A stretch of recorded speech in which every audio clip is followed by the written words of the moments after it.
algo que se sospechaba de hacía mucho tiempo, y era el envenenamiento de Pablo Neruda por el dictador Pinochet.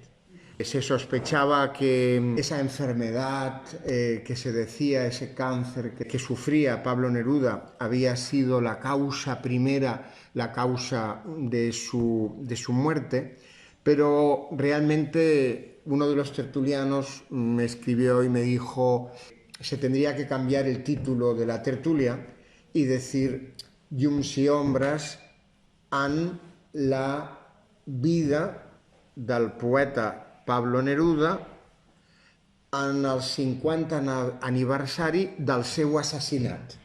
Es decir, en realidad, como ocurrió con Lorca, yo no hace mucho estuve en la representación de Juan Diego Boto en Una noche sin luna y comentaba cómo Lorca no había muerto, Lorca había sido asesinado. Y este matiz, que parece que no es importante, sí que lo es, porque entre morirse uno de edad, de enfermedad, a que a uno lo asesinen, pues hay una diferencia sustancial. La tertulia de hoy para mí es una de las más difíciles de las que he hecho en 10 años. Y Neruda me ha acompañado a lo largo de toda mi vida y yo he tenido y tengo una devoción por este poeta. Entonces, hoy comentaré algunos hechos que son sombras en la vida de Neruda o que nos ponen ante la coyuntura de hasta qué punto el escritor, la vida del escritor puede deslucir, puede poner un gran interrogante, ¿no?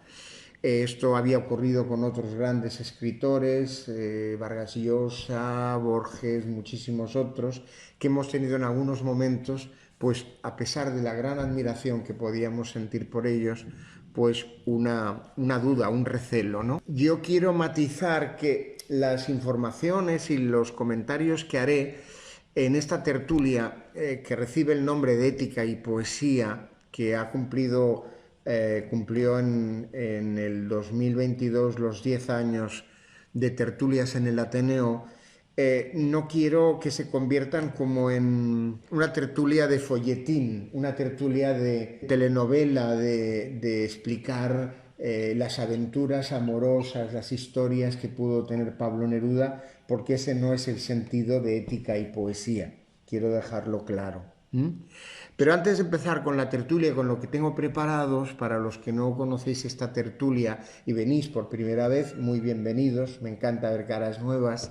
Esta tertulia nació hace 10 años a partir de una asociación que este año se cumple el 24º año, que es la Asociación Poesía en Acció, que es una asociación que presido y que trabaja en la educación en valores a través de la poesía. La idea de esta asociación era sensibilizar sobre la importancia de valores como la igualdad, la libertad, el respeto, la solidaridad, la ecología y entonces la tertulia, este espacio del Ateneo, era un lugar maravilloso para cada mes poder hablar de un poeta que ha tenido un compromiso ético durante su vida. Hemos hablado de muchísimos escritores y vamos alternando escritores catalanes, escritores castellanos, escritores internacionales. Hemos hablado de Walt Whitman, hemos hablado de Bertolt Brecht, hemos hablado de Primo Levi, hemos hablado de muchísimos autores en estos 10 años. Dentro de un mes, el mismo día, no ocurre siempre, el 17 de marzo, vamos a dedicar la tertulia a hablar del dolor de la pérdida, el dolor de la pèrdua en un género que es la elegía. Y hablaremos desde elegías de Duino, de Rilke, hasta las elegías de Carla Riba. Hablaremos del dolor de la pérdida y de cómo se ha manifestado el dolor de la pérdida. No nos vamos a centrar solo en estos dos poetas, haré un recorrido y esta tertulia siempre va acompañada de algo que yo creo que ya es con natural y los que venís a esta tertulia lo sabéis, que es mi amor por la declamación y la recitación. Me encanta recitar y me encanta que se conozca oralmente la poesía. Nació como oralidad y me encanta transmitirla. Dentro de la tertulia de ética y poesía hay una página y una web que es la de poesianacció.org, en donde allí hay una entrada que es tertulias y allí está el enlace de todas las tertulias que haremos a partir de ahora. Entonces, si entráis en poesianacció.org o si alguna vez no sabéis cómo poder entrar en la tertulia, allí está el acceso y podéis entrar a través de la asociación de la que han nacido estas tertulias. Vale. Empezamos ahora sí ya la tertulia. He invitado amigos que me han dicho de Venezuela, de Perú y de otros lados, de otras partes, alumnos de una amiga de Isabel de Londres que le dijo a sus alumnos que también pudieran participar. Veo aquí algunos profesores, la mirada cómplice me dice que algunos lo sois y otros sé que lo sois también, y la idea es que los alumnos que quieran puedan o asistir personalmente en las tertulias o puedan también asistir a través de entrar en poesianacció.org y ver el enlace y entrar desde allí.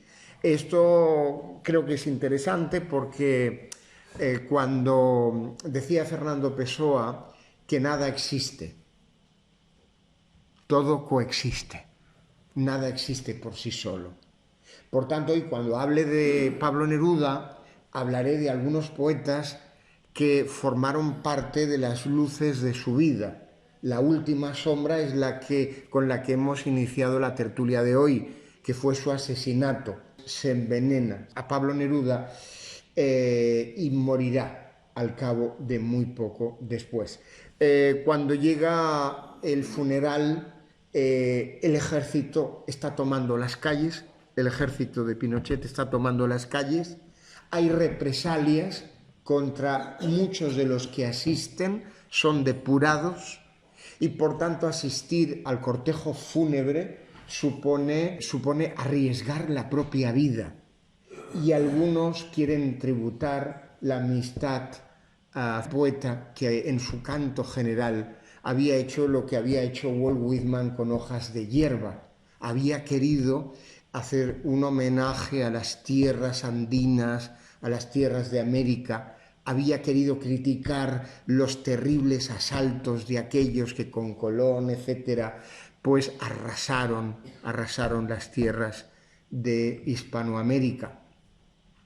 Entonces, alternando luces y sombras en la poesía y en la vida de Neruda. Y la estructura de la tertulia, que está indicada en la página web del Ateneu Barcelonès, se explica que la tertulia siempre tiene dos partes. Una primera parte teórica en la que yo introduzco algunos temas, una parte en la que yo ofrezco unos apuntes poéticos, unas pequeñas pinceladas poéticas para que podáis disfrutar y podáis entrar un poco en la parte poética del poeta en cuestión.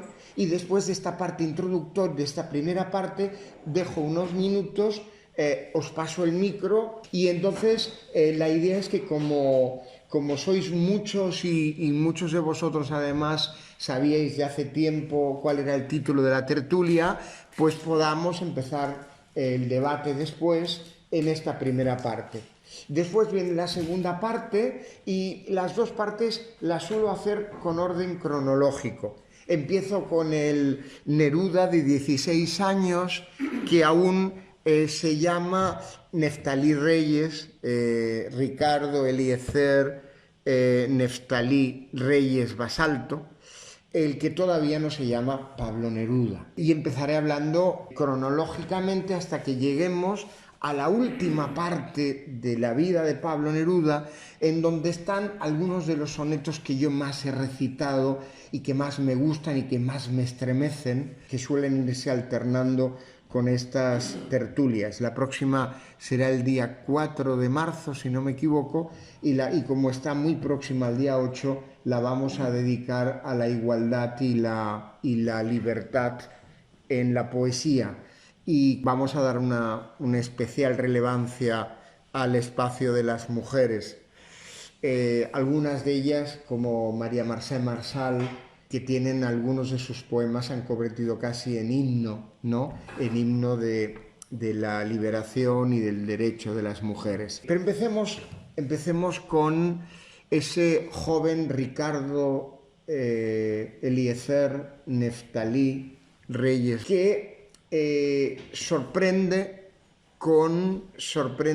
su temprana dedicación a la poesía, y el espacio será determinante para su poesía, porque sabemos el que será después Pablo Neruda nace en Parral, nace en la zona que ha sido incendiada, terriblemente destruida hace muy poco en Chile, y tendrá la suerte de poderse trasladar a hacer sus estudios a Santiago. La familia es bastante reacia a que su hijo se dedique al oficio de poeta, y él, en su segundo libro, el libro que será uno de los libros más vendidos y más traducido a todas las lenguas, 20 poemas de amor y una canción desesperada, aprovechará la admiración que siente por Jean Neruda, un escritor al que ha podido llegar gracias a la amistad que ha tenido con la que había sido premio Nobel de poesía antes, que era por Gabriela Mistral. La vida de Pablo Neruda tiene, por tanto, una primera luz, que es la de reinventarse. Una de las maravillosas opciones, como decía Goethe, de las afinidades selectivas, una de las opciones maravillosas de la vida es descubrir nuestro nombre o inventarnos nuestro otro nombre, ¿no? Sabemos que a veces ha habido muchas mujeres que tuvieron que ponerse un nombre masculino para que su obra pudiera llegar a la luz. María Lejárraga, por ejemplo, era esa escritora a la que un día le dedicaremos también una tertulia, que ante el rechazo que supuso familiarmente el que ella pudiera ser escritora, decidió renunciar a su autoría en pro de su marido. Y en Cataluña tenemos otros casos, es decir, que tras los nombres hay unas historias.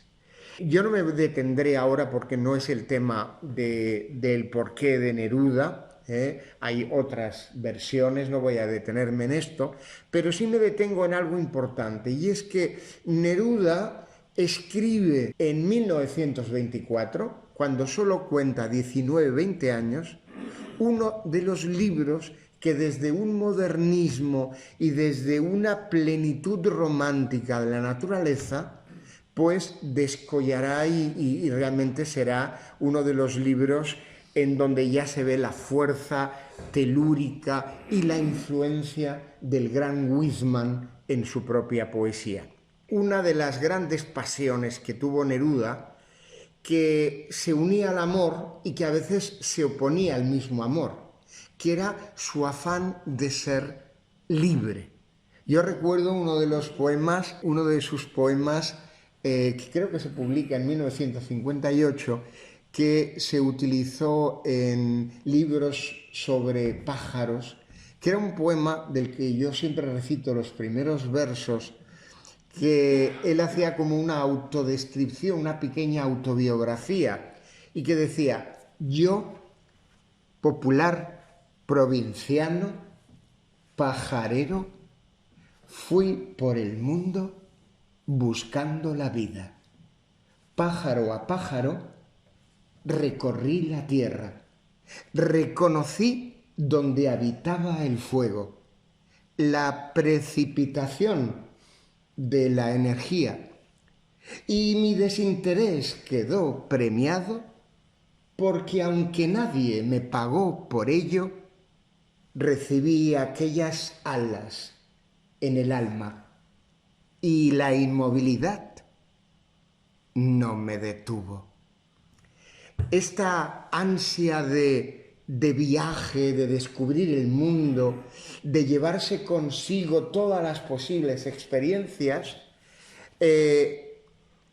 le llega a Neruda gracias, primero en Santiago, en Chile, a sus estudios de humanismo, pero le llega también a la carrera de diplomacia que conseguirá impulsarle como cónsul en distintos países del mundo.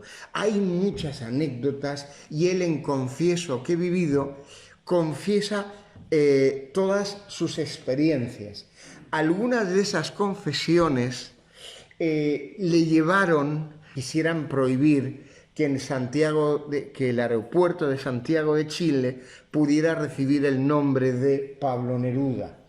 Y una de esas declaraciones era la de una, entrecomillada o no, violación a una nativa, a una paria, a una muchacha que él había conocido y que se había quedado con los ojos mirándole mientras él la llevaba a su casa y pues evidentemente tenía una relación con ella cuyo consentimiento es realmente dudoso ante lo que él mismo explica. Esto se habla de ese Neruda de unos 20 años, 20 a pocos años, en uno de sus viajes, en una de sus estancias. En su primer libro, llamado Crepusculario, en donde aparece el tema de la ansiada libertad, la defensa de la libertad de conocimiento, de experimentación, de vida, queda plasmada esa libertad en un poema titulado Farewell, que se publica en 1923. Muestra una mirada melancólica, una ansia de buscar un amor que parece que se desvanece y al mismo tiempo una afirmación vital que puede caer muchas veces en un acendrado egoísmo. Un egoísmo que hemos visto en Picasso y que hemos visto en grandes genios de la literatura, que ante esa ansia de volcarse a la vida y a la obra pueden tener una gran capacidad de olvido. Y esa gran capacidad de olvido muchas veces es una sombra terrible que no podemos nosotros aquí dejar de comentar. Farewell y los sollozos, este primer poema que voy a recitar, dice así: desde el fondo de ti y arrodillado, un niño triste como yo nos mira. Por esa vida que arderá en sus venas, tendrían que amarrarse nuestras vidas. Por esas manos hijas de tus manos, tendrían que matar las manos mías. Por sus ojos abiertos en la tierra, veré en los tuyos lágrimas un día. Yo no lo quiero, amada, para que nada nos amarre, que no nos una nada, ni la palabra que aromó tu boca, ni lo que no dijeron las palabras, ni la fiesta de amor que no tuvimos, ni tus sollozos junto a tu ventana. Amo el amor de los marineros que besan y se van, dejan una promesa, no vuelven nunca más. En cada puerto una mujer espera, los marineros besan y se van. Una noche se acuestan con la muerte en el lecho del mar. Amo el amor que se reparte en besos, lecho y pan, amor que puede ser eterno y puede ser fugaz. amor divinizado que se acerca, amor divinizado que se va. Ya no se encantarán mis ojos en tus ojos, ya no se endulzará junto a ti mi dolor, pero hacia donde vaya llevaré tu mirada y hacia donde camines llevarás mi dolor. Fui tuyo, fuiste mía, ¿qué más? Juntos hicimos un recodo en la ruta donde el amor pasó. Fui tuyo, fuiste mía, tú serás del que te ame, del que corte en tu huerto lo que he sembrado yo. Yo me voy, estoy triste, pero siempre estoy triste. Voy desde tus brazos, no sé hacia dónde voy. Desde tu corazón me dice adiós un niño y yo le digo adiós. Claro, este poema que os acabo de recitar ya nos habla de que esta ansiada y pretendida libertad supone renunciar a todo que pueda atar al poeta. Y veremos cómo con cada una de sus amadas hay muchas veces como una sustitución. Llega una, se reemplaza por otra y muchas veces hay algo muy delicado. Y es que la amante está casi acompañando a la nueva, a la anterior compañera. Y esa suplantación, a veces, como veremos a lo largo de la tertulia, tiene unas terribles consecuencias. Es que algunas de estas amadas que juegan el papel del amante acabarán después sufriendo el hecho de que ellas también serán sustituidas, como ocurrirá con la hormiguita, ¿no? Como ocurrirá con Matilde.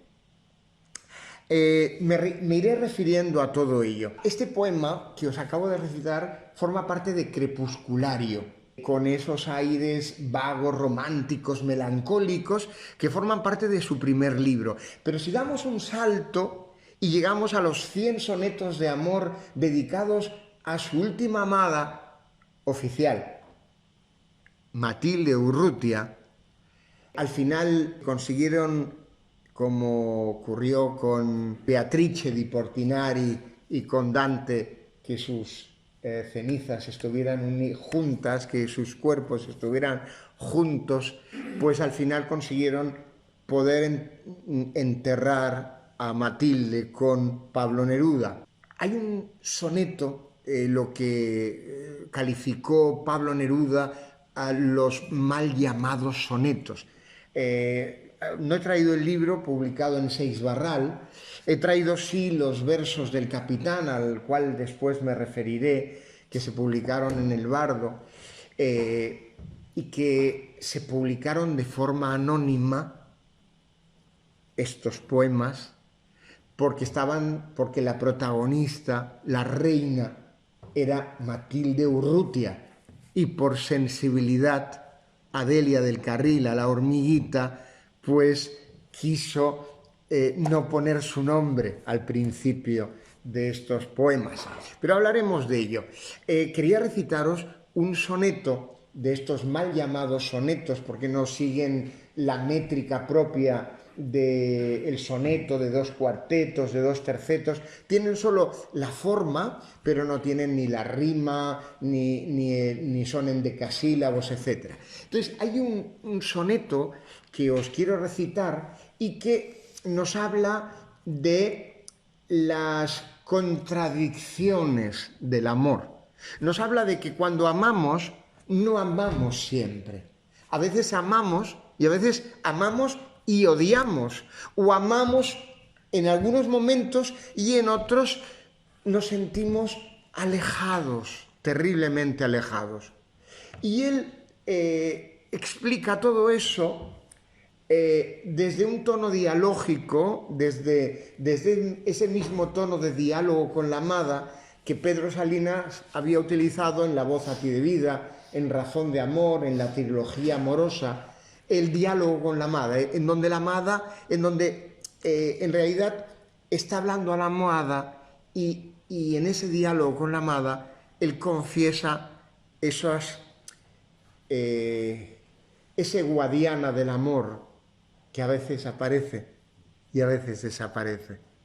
Y el poema que os voy a recitar dice así: sabrás que te amo y no te amo, puesto que de dos modos es la vida. La palabra es un ala del silencio. El fuego tiene una mitad de frío. Yo te amo para recomenzar a amarte, para recomenzar el infinito y para no dejar de amarte nunca. Por eso no te amo todavía. Te amo y no te amo como si tuviera en mis manos la dicha y un incierto destino desdichado.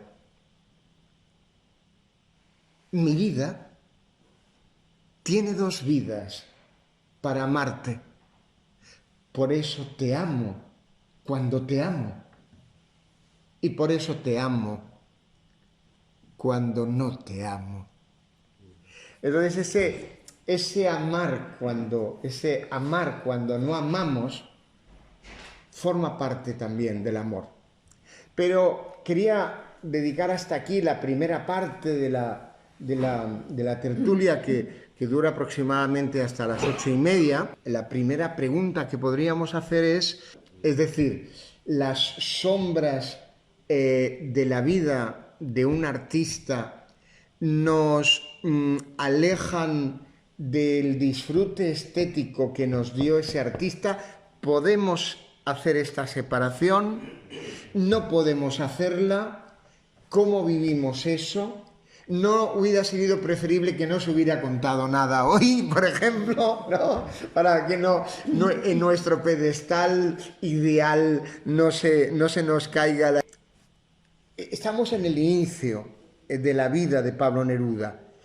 Neruda que ha estado en distintas partes de Indonesia, de Ceilán, en distintos lugares, aún no llega a uno de sus destinos que más marcará su vida, que es el consulado primero en Barcelona y después en Madrid, donde conocerá a Lorca, a Miguel Hernández, a Maruja Mayo, a gran parte de los escritores de esa llamada generación del 27. Y no solo les conocerá, sino después veremos la gran luz que habrá en Neruda, las 2000 vidas de republicanos que están huyendo, que salvará gracias a su intervención, ¿no? Para que lleguen a Chile y puedan salvar sus vidas, ¿no? Por tanto, luces y sombras. Y habrán otras muchas luces y muchas otras sombras que ya no sé si las voy a contar o no, porque tengo mis recelos de que acabéis cogiendo vuestros libros de Neruda. Y como hay un escritor que a mí me agrada molt, un escritor menorquí, un escritor que se llama Pons, que explicaba que él tenía, como en una especie de desván, de garaje, tenía un sitio donde llevaba a los autores que quería castigar por algo que sabía que habían hecho. Entonces, cuando se habían portado mal, cogía el libro y ahora te llevo al garaje, y lo ponía allí castigado, y lo tenía castigado hasta que un día lo perdonaba, decía, va, te perdono un tiempo, y después lo volvía a llevar castigados allí, porque deia Pons, no, yo això no ho puc tolerar, no.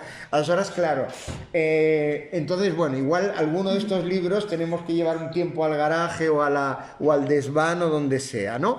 Pero sea como fuere, quería,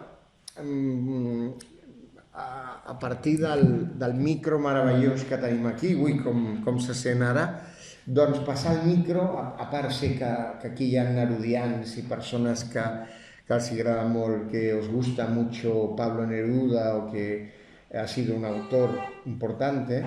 Entonces tengo a Sixta, que ha levantado rápidamente la mano. A ver, Sixta, dime, ¿qué opinas? Bueno, yo opino, para mí Pablo Neruda es uno de mis poetas preferidos, y yo creo que como seres humanos hay luces y sombras en todos los seres humanos, sean poetas, escritores. Bueno, si vamos a buscar la parte mala, pues allí habrá basura, ¿no? Pero yo creo que eso no, para mí personalmente no hace ninguna sombra de su vida o de sus defectos, porque él escribía maravillosamente bien. Entonces, dentro de toda esa parte que seguramente tenía oscura, había esa sensibilidad para escribir de la manera como lo hizo. Por ejemplo, ese de 20 poemas de amor y una canción desesperada, yo creo que esa es la flor de su poesía. Sixta, aquí está Sixta, que nos está saludando. Bueno, entonces, claro, yo lanzaría una pregunta. Cuando no perdonamos a los demás, ¿podemos perdonarnos a nosotros mismos? Cuando somos jueces, esto es así, cuando somos jueces realmente inconmovibles, ¿lo somos solo para los demás? ¿O también podemos serlo para nosotros mismos?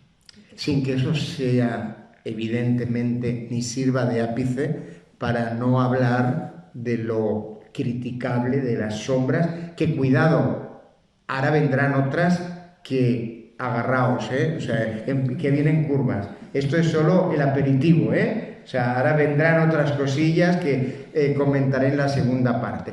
Bueno, ¿no? Vale. Bueno, algún mes, si no, continuaremos con la segunda parte. Sí, digan, Fèlix. Jo no conec a Pablo Neruda, que llegir molt poc d'ell, però la pregunta que em faig és: aquestes ombres han tingut algun paper dins de la seva obra? Pregunto això perquè jo vinc del món de la filosofia, i al món de la filosofia també hi ha moltes ombres. Clar. I una de les ombres més potents que hi ha és la de Heidegger. Sí. En el cas de Heidegger, doncs, el tema hi ha tota una polèmica al voltant de quin és el paper que ha jugat el seu passat nazi dins del seu pensament. Por si no lo habéis oído, a lo mejor sí, y de paso también lo digo en castellano por si alguien no lo... Félix, a quien damos la bienvenida en las tertulias y le esperamos en otras próximas, ha apuntado en qué medida estas sombras han podido tener una plasmación, una influencia en su poesía, ¿no? Y yo respondería que, siguiendo con ese pensamiento de Fernando Pessoa de que nada existe, que todo coexiste, en la medida en que ese afán fáustico que veíamos en Don Juan Tenorio y que veíamos en el Fausto y que pertenecía al concepto del romanticismo de la búsqueda de lo absoluto, ¿no? Del no conformarse, ¿no? O sea, uno muere cuando empieza a conformarse. En Neruda está buscando, como ocurre con Picasso y otros artistas, continuamente ese subidón, esa fuerza de la inspiración, del amor. Y entonces, ¿qué ocurre? Que cada nuevo amor acaba llenando su propia poesía. Entonces, de alguna manera, la capacidad de olvidar, de mirar para otro lado, le permite centrarse absolutamente en su obra poética, aunque después, a nivel vital y a nivel personal, haya olvidos que nos pueden poner a todos la piel de gallina respecto a su concepto ético. Es decir, no es que en su obra vaya hablando o influyan esas sombras, sino influyen en la medida en que esas sombras suponen que él se ha decantado por unas luces que le han dado esa fuerza fáustica, ¿no? Acordaros Fausto, que le dice Mefistófeles a Fausto: tendrás todo lo que quieras, vivirás eternamente, solo con una condición: hasta el momento en que le digas a uno de los instantes de tu vida, detente, eres tan bello. En el momento en que te conformes, me quedaré con tu alma. Por tanto, hay esa ansia de vivir, ¿no? Lo que decía Baudelaire, ¿no? Embriágate de vicio o de virtud, pero embriagaos, ¿no? Entonces, en ese sentido, sí que veo una influencia. José Luis. Gracias. Bueno, Quería comentar que la idea de separar la obra del personaje yo pienso que es fundamental, ¿no? Pero estamos hablando de poesía, estamos hablando de sentimiento. Tú cuando has explicado el hecho concreto lo has explicado suave. Cuando lo lees, confieso que he vivido, es bastante duro.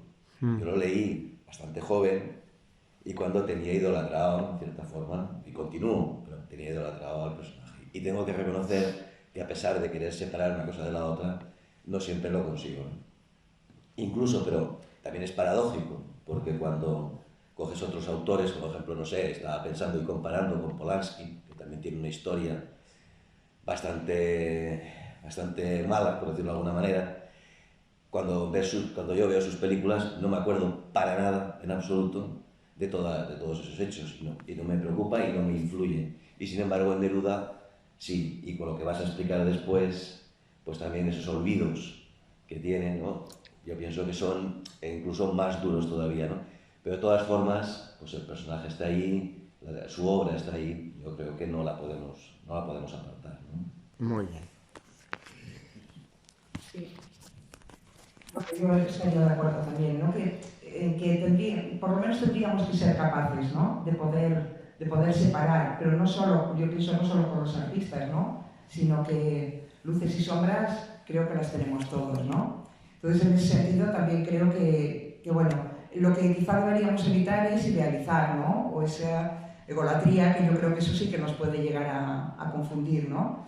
Pero aceptar que el otro tiene sombras, pero que a la vez tiene cosas que a mí, y bueno, en este caso, y hablando de poesía o de sentimientos, como decía José Luis, el reconocer que a mí de eso hay algo que me llega y me conmueve y me toca a través de la poesía o a través de una amistad o a través de una relación con alguien, bueno, negar eso o querer negar eso creo que también es negar una parte de uno mismo, ¿no? La parte que conecta con esa persona, con ese sentimiento, con esa poesía. Muy bien. Porque no siempre es fácil.